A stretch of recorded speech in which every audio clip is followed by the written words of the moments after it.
अब ध्यान दो भाई, आपको बोला हुआ है इसी एक्सरसाइज का लास्ट क्वेश्चन, लास्ट नहीं सेकंड लास्ट फोर्थ क्वेश्चन है। आपको बोला हुआ है कि आपको एक चतुर्थांश, एक चतुर्भुज दिया हुआ है और आपको उसका क्षेत्रफल निकालना है। क्या निकालना है? चतुर्भुज का क्षेत्रफल। चतुर्भुज का क्षेत्रफल आपको निकालना है, जिसके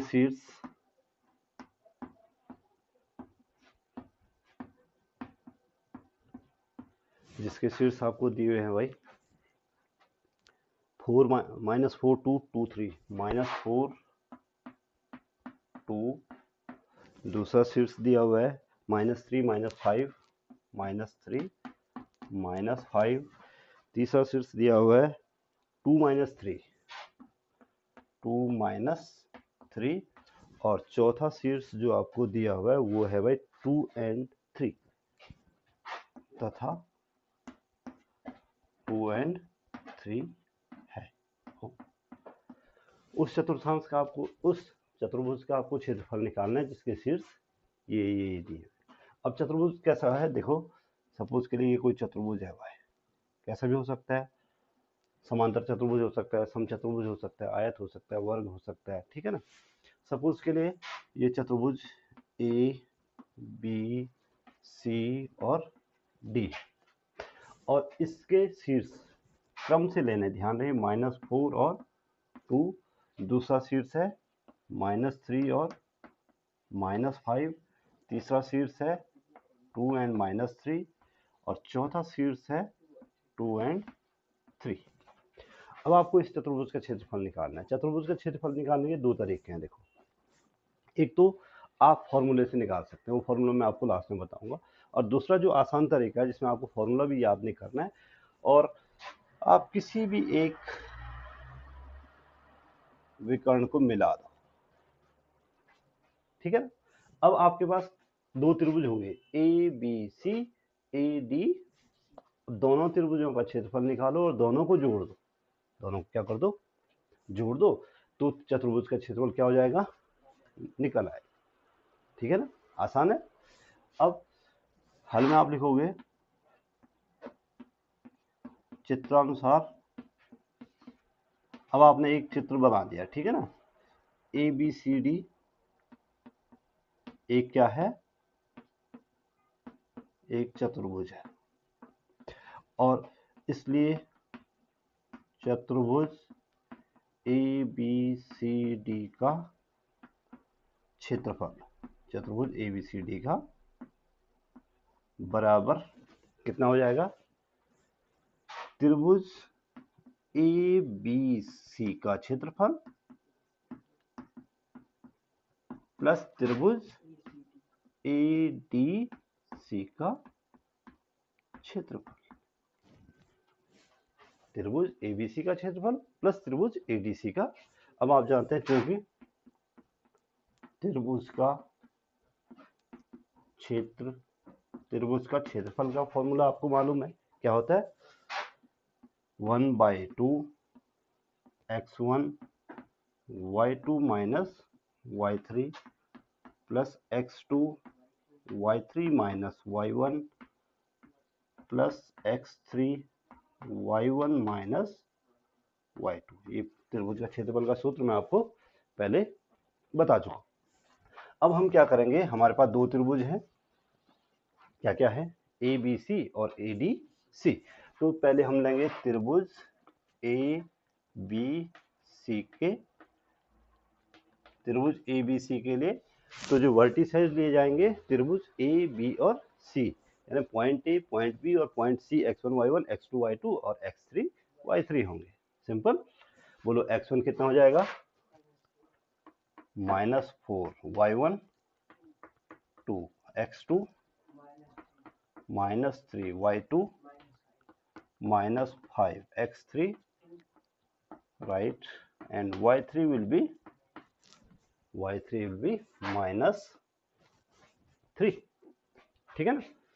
अब हमारे पास x1 भी है, y1 भी है, x2 भी है, y2 भी है, x3 भी है और y3 भी है।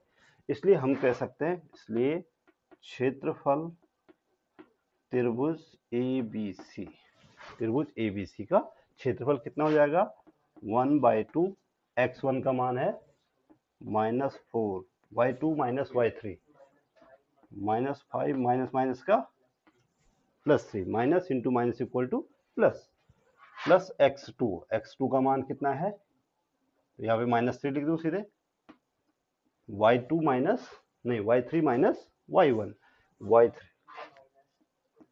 -3 माइनस ठीक है प्लस x3 का मान कितना है -3 माइनस x3 का मान कितना है 2 y1 minus y2 2 minus minus का क्या हो जाएगा क्षेत्रफल त्रिभुज ABC बराबर 1/2 देखो -5 + 3 कितना हुआ -2 बचा -2 इंटू -4 कितना हुआ +8 ठीक है -2 -3 -5 हुआ माइनस का प्लस 5 3 जा 15 एंड 2 + 5 7 7 2 जा 14 7 2 जा 1/2 इंटू 18 23 37 हो गया यानी आप कह सकते हैं 37/2 वर्ग इकाई या वर्ग मात्रक या क्षेत्रफल किसका निकला त्रिभुज AB और C का निकल गया भाई इतना वर्ग इकाई निकल गया अब हम किसके लिए निकालेंगे हाँ अब त्रिभुज AD और C के लिए x1 कितना होगा x1 -4 y1 कितना हुआ 2 x2 कितना हुआ 2 y2 3 x3 and y3 is -3 देखो तुम्हारे बोलने पे चल रहा हूं मैं गलत बोलोगे तो क्वेश्चन गलत हो जाएगा ध्यान रहे तो गलत नहीं बोलना है इसलिए क्षेत्रफल त्रिभुज ADC बराबर 1/2 बोलो x1 y2 minus y3 x1 का मान है -4 y2 minus y3 y2 3 minus का +3 प्लस x2 का मान 2 y3 minus y1 -3 -2 plus x3 का मान 2 y1 माइनस y2 2 माइनस और ये कोष्टक भी बंद ठीक है ना तो ये हो जाएगा बराबर 1/2 -4 प्लस 3 कितना हुआ 3 + 3 6 और 6 इंटू -4 कितना हुआ -24 ठीक है -2 -3 -5 हुआ और प्लस माइनस का माइनस कितना बचा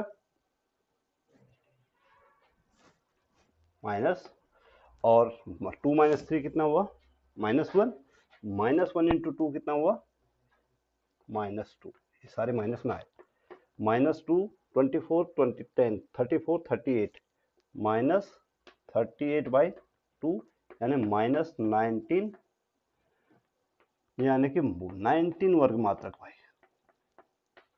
ध्यान रहे क्षेत्रफल त्रिभुज ADC 19 वर्ग मात्रक होगा माइनस नहीं होगा क्यों नहीं होगा क्षेत्रफल माइनस में नहीं होता है क्षेत्रफल ऋणात्मक नहीं होता है और इसलिए क्षेत्रफल यहाँ पे लिखना पड़ेगा आपको क्योंकि क्षेत्रफल क्या नहीं होता है ऋणात्मक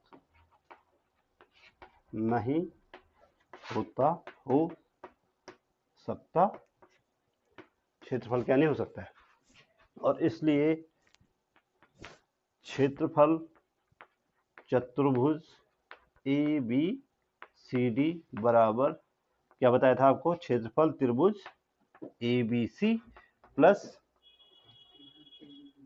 क्षेत्रफल त्रिभुज ADC AD, तो ये बराबर हो गया भाई कितना 37/2 प्लस 19, 37/2 18.5 हुआ और प्लस 19 प्लस 18.5 37.5 वर्ग मात्रक, और ये आपका क्या आ गया आंसर हो गया भाई। ये आपका क्या हुआ, तो ये चतुर्भुज वाला पूछा जाता है भाई, ध्यान रहे, ठीक है। तो चतुर्भुज का क्षेत्रफल कैसे निकालेंगे, उसको दो त्रिभुज में बांटेंगे। अगर सपोज के लिए थोड़ा सा और ध्यान दो, थोड़ा यहाँ पे ये क्वेश्चन तो हो गया। अगर आपके पास पंचभुज आएगा, कई बार क्या होता है कि आपके पास क्या बोला है पंचभुज का क्षेत्रफल निकालो। अब पंचभुज का क्षेत्रफल कैसे निकालेंगे, उसमें 5 भुजाएं होंगी, ऐसे 5 भुजाएं। तो आप क्या करोगे, सपोज के लिए पंचभुज ABC और D है, तो इसके कोई भी दो विकर्ण मिला देना, कोई भी दो विकर्ण क्या कर देना, एक पॉइंट से मिलाना। ध्यान रहे एक वर्टिसेस से मिलाना है, चाहे A से मिलाओ, B से, C से या D से। अब कोई भी एक विकर्ण मिला दिया तो ये जो पंचभुज है ये कितने त्रिभुजों में बट गया, त्रिभुज 1, त्रिभुज 2, त्रिभुज। अब तीनों त्रिभुजों का क्षेत्रफल निकालना और उनको जोड़ देना। अगर 6 भुजाओं वाला षष्ठभुज पूछा गया, ठीक है हेक्सागोन, तो आप क्या करना है कि उसके 4 डायगोनल मिला देने, 4 क्या मिला देने, विकर्ण मिला देने, तो वो 4 त्रिभुजों का क्षेत्रफल बन जाएगा। उससे ज्यादा भुजाओं वाला पूछा गया तो उतने ज्यादा, और लेकिन ध्यान रहे जो आप विकर्ण लोगे वो किसी एक पॉइंट से लोगे, किसी एक, मतलब ऐसा नहीं कि पहला विकर्ण कहाँ से मिलाया ए से मिलाया, दूसरा ई से मिलाया, ऐसा नहीं। अगर आप दोनों के दोनों विकर्ण ई से मिलाओगे तो यह भी ई से मिलाओगे, ठीक है ना। तो ये ऐसे करके आप किसी भी बहुभुज का क्षेत्रफल निकाल सकते हो, चाहे वो त्रिभुज हो, चाहे वो चतुर्भुज हो, 5 भुजाओं वाला हो, 6, 7, 8, 10 जो भी बोला गया, राइट।